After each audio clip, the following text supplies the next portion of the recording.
This part I don't mind trying to explain again very much because it's rather important and is at the crux of the problem of how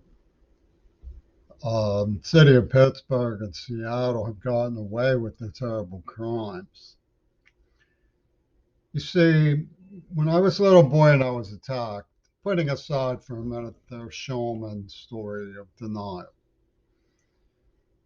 it was a behavioral control situation by police units working with the Mothers of Invention and so on, who had kidnapped, tortured, and played on the circuitry of my trauma with music, really loud music, boisterous drugs, and sex out of women who were using me in a pedophiliac situation.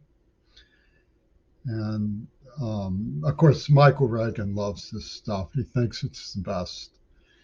He can't get enough of it. He's constantly digging and interrogating with his friend Peter Gabriel. But the point is that as you grow a little older, you start seeing on a subculture of the police state that's insidious and wondering why it so gratifies people who are like peers or the academic workshop crowd. Why does it gratify them to see a child molested and bewildered about what happened? But you realize that behavioral forces are in place to control and direct this. So they start putting out bait in a time of editorializing about this new plague that was spreading by sex. Now, of course, I had been taken to see hair by the people who were tisking this stuff when I was about, 10 years old. So they had sort of played me into a psychology circuit. And I figured I should probably pursue this undercover. Sergeant for the police was one of the only people who ever said she understood what happened. I said, the deeper I got in, the more I kept telling myself this can't be real. She understood what I was saying. But I felt it was necessary to try to get the truth and get it back to people who needed to be warned to show what happened. But of course, Hollywood always has a new twist. This was all being produced by Hollywood Trumpetunians like Martin Sheen. Cut, next scene, cut, next scene. And they were cut and pasting various paid gyrations in the underclass and covering for the people who had kidnapped and tortured me, killing and raping people who tried to help me. But the basic theme was to keep playing a song and dance. And it was more sophisticated. There was always a twist because that's what Hollywood does. I mean, the people who I thought needed to be warned were actually the people who were cheering it on. That's what we found out when Midori Goto turned up on Texas Squares. The person I reached out to turned out to be a partner of Gail Burstyn. When the Queers started cheering Gail Burstyn, Paul McCartney yawned and flippantly said, "People are so weird." So, we end up with all of these grandmothers holocaustly removed from, the next chapter, which they have designed with Flame Over Africa and stuff. That's part of their furnace, of their blast furnace radio concept, from back in the 70s when they first started doing this. So, I mean, we're dealing with the criminally insane, but they're very sophisticated warlords of, maniacal folkways, plotting and strategy, and they have their fingers on the parochial savage. They come in like this. He just wanted sex. He just wanted sex. And it's like an override. Everybody goes, oh, wow, whoopee-doo. So You can't get very sophisticated about it, but the bottom line is twofold. One, it was a police science of behavioral control. Two, it was Hollywood working behind the scenes, making little twists in what happened. Okay? So you have control board and twist action, and it adds up to what I put in storychecksout.org. It's my recounting with the evidence and so forth. I've tried to get through to police headquarters. I've tried to get through to Congress. Believe me, I have letters from attorney generals before COVID happened trying to get them to investigate what was going on. I have, letters from senior abuse of the elderly, saying, well, we're concerned, but maybe there's nothing we can do, right? And the whole thing blows up. I mean, what is COVID if not abuse of the elderly? So it was police behavioral control, and you're blaming me for getting in too deep by saying I deserved it. They put out the bait, and I took the bait, and so I deserved it. It's called entrapment. There's reasons why entrapment is wrong. They, there's reasons why entrapment is wrong. It's that simple. And even if you don't believe the entrapment is wrong, then it's better to catch a fish than to just let it go around where it doesn't belong. The idea of denying that this plan of entrapment itself showed meditation in the Holocaust is stupid, in my opinion. And COVID-19 has comeuppance for this stupidity. One of the things that they bang on about is, oh, it's worth money. They made all of this money. John Shulman made $8 million before he got caught. They made pornography films and they made money. And they used that they claim, I've never seen their audits, but to help the all poors, And they want this sort of turtle dove franchise to go on unmonitored on the basis of their say so that this was for the underclass, you see. Well, the thing about it is that gets very enchanting, I must say. But the truth is that they're ripping somebody off really terribly and holocaustally. And they're making up a storyline as though I'm not entitled to my own self-definition. And you can see that in the play action. Seattle said I couldn't go to school because I'd be a troublemaker. What I done? I warned them there was a violent crime boiling. And when they murdered a girl, I got mad.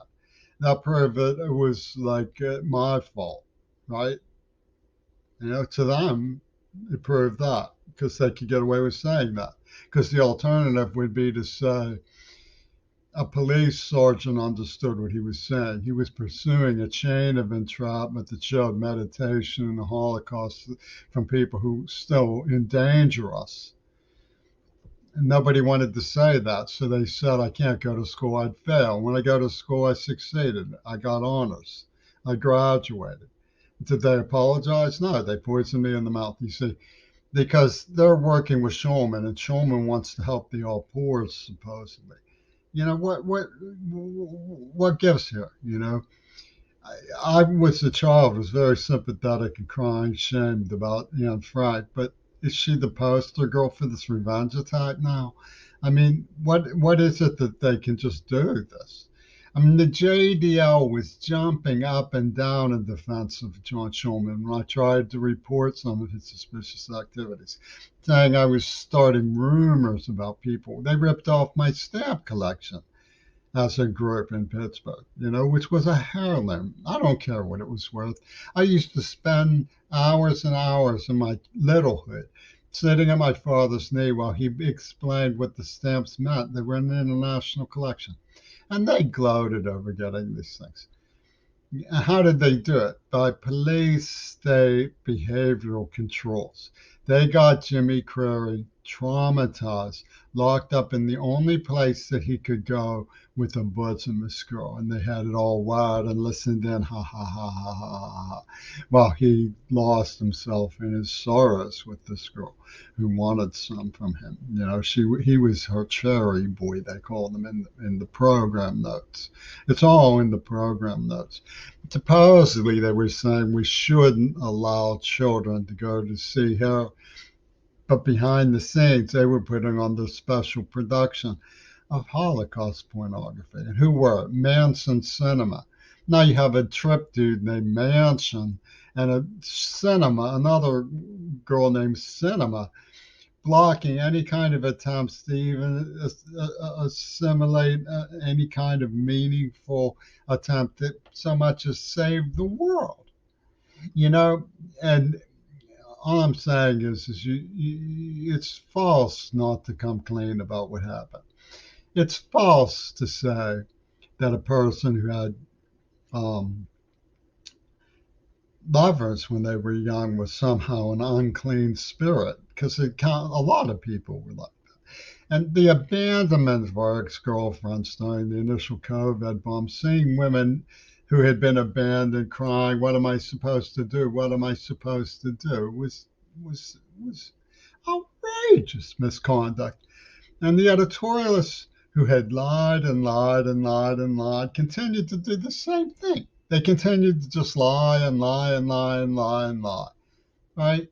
Because Pompeius is going to blow up Vesuvius if they don't lie. It's like the overlook attitude about it. You don't want to mess with the Axis, because the Axis is mightier than we won't, not mightier than the Beatles. Nobody's mightier than the Beatles, but mightier than Jehovah.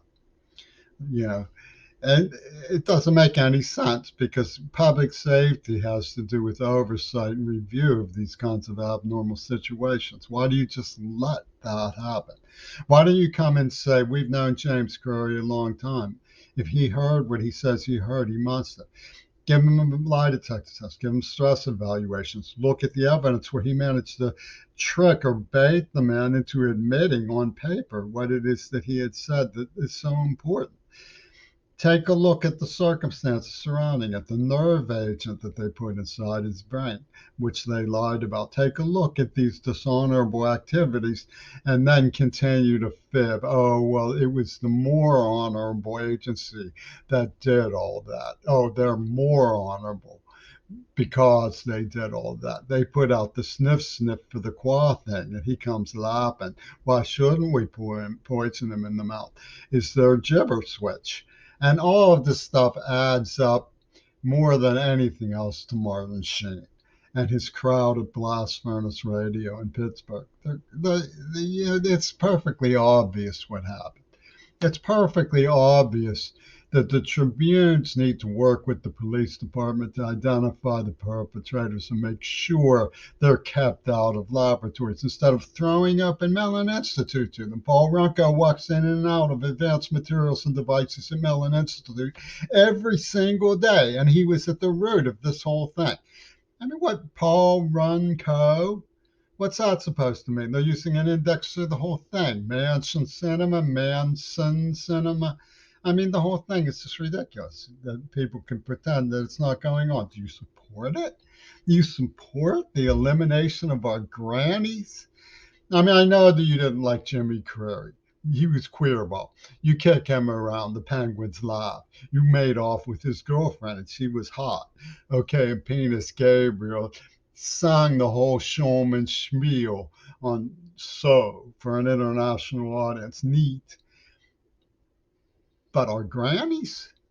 I mean, I don't know. I'm sorry. I find it incomprehensible.